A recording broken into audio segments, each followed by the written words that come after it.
Are you investing in a syndication or are you considering investing in a syndication? Well, in this video, I'm going to talk about the mistakes that people make when they invest into syndications and what you can do if you're an investor to fix it. All right, let's get started. So here's the deal. When it comes to investing in a syndication, which if you're not familiar with what a syndication is, it happens to be an investment in another limited liability company that holds some type of investment. So typically what you find is an individual investor, they go out there and they find an apartment building and they want to bring in investors to help fund their deal to purchase this multi-unit property. You know, one notable person who talks about this all the time on the internet, of course, is Grant Cardone. You can see him on Instagram, you can see him on YouTube, and he's very popular when it comes to setting up syndications and bringing in investors to help fund these deals for him. Now, the way most people go into these types of transactions as an investor is they tend to invest in their own name. So what that means is that a lot of investors that tend to invest into syndications will hold this interest in this limited liability company that holds the underlying asset in their personal name. Now, here's the problem with investing into a syndication in your individual name. It has to do with asset protection, meaning this. Let's assume that this syndication right here is going to distribute out on a quarterly basis. They average at, say, $12K a quarter that gets kicked back to you as an investor into this deal. Now, during that time, before you receive your next distribution, this individual right here sued you and obtained a judgment against you for $200,000. Now, a savvy creditor would find out that you hold this interest in a syndication. They would then contact the syndicator and then place a charging order on your interest. And what that means is that they're going to step in to your distributions. So when that next quarterly distribution comes up and you're sitting down here expecting to receive your $12K from that investment you've made, instead the syndicator will not send you the money, they're going to send it to your creditor. So it's going to bypass you. How were they able to do that?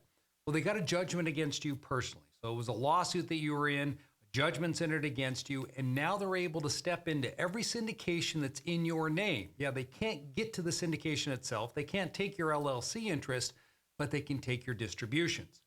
Worse yet, let's assume that it's not a quarterly distributions. Maybe it's a liquidation event where they actually sell the property and then they're distributing money to you. Or they refi the property, which is very common with syndications, and now they're going to dump a whole bunch of cash on you.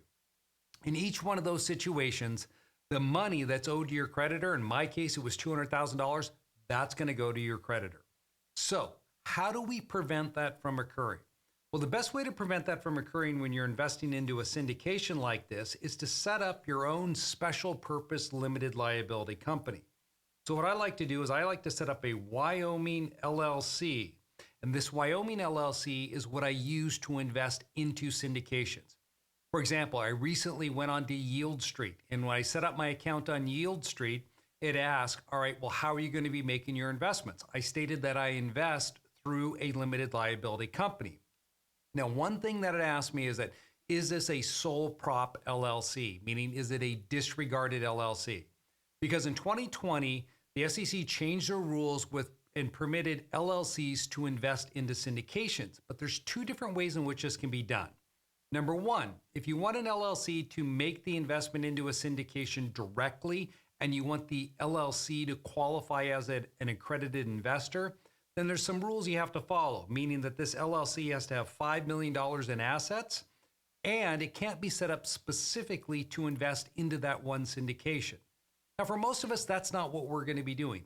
We're just setting up this LLC to hold our interest in a syndication. We're not making the LLC the actual accredited investor here. And here's where this confusion oftentimes comes in when people are using this strategy. You see, you're setting up this Wyoming LLC so it can hold your interest in that syndication interest, but you're the member of that LLC. So it's a disregarded LLC. That's key. When you set this up, you want it to be set up as a disregarded limited liability company. And so when they're qualifying the LLC, they're not actually looking at the LLC, they're looking at you to ensure that you're the accredited investor. Because if you're not familiar with this, whenever you invest into a syndication, most of the time, there are some limited exceptions here, you have to be an accredited investor. And so they want to make sure you meet certain criteria. Now, you can invest through an LLC as long as you're an accredited investor or all of the members of the LLC are accredited investors. So getting back to why you want to do it this way. So when you take the Wyoming LLC and you make the investment into this syndication, it now becomes the owner of that syndication interest. And that LLC can invest in multiple syndications. So if you want to invest in more, you can keep stacking them all inside of this one LLC that you've set up in Wyoming. Now, here's the benefit. So number one, in my example where this creditor here got a judgment against me for $200,000, I showed you that if they did this, they would approach the syndicator and they would say, listen, this individual here owes me $200,000. I'm going to put a charging order on his interest, so now direct all distributions to me. Well, in this scenario, they do not have a direct line of attack to your investments that you've made, these companies, because you don't own them.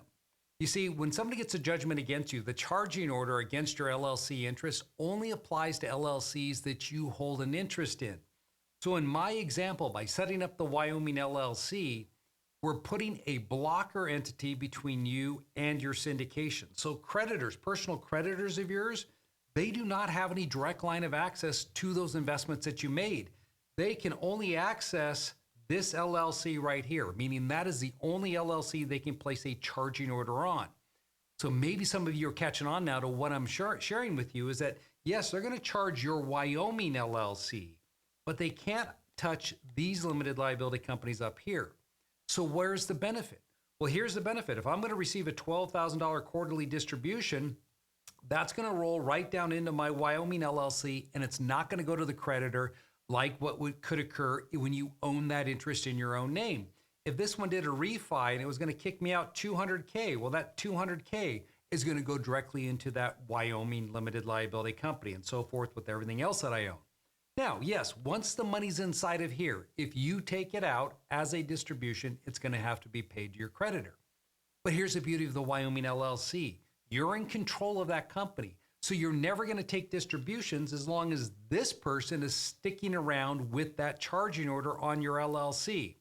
What are you going to do? You're going to borrow the money out.